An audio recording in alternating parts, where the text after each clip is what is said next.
Welcome to the Katie's Garden Guide to Pruning Perennials. I'm not Katie.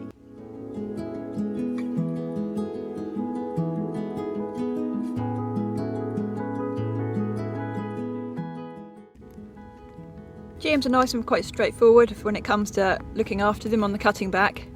It's a case of deadheading, which means taking out the old flowers. They're yet another of those plants. You can see it grows as threes.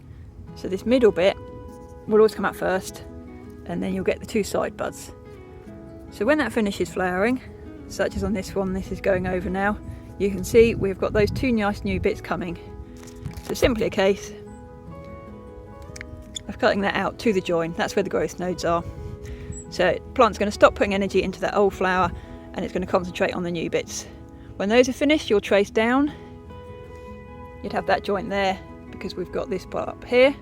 When all of those are finished, you're tracing down again. So you're always looking for a bud or a flower. If you haven't got that, the plant's not going to do anything. It's just going to sit there. It's going to be a block to regrowth.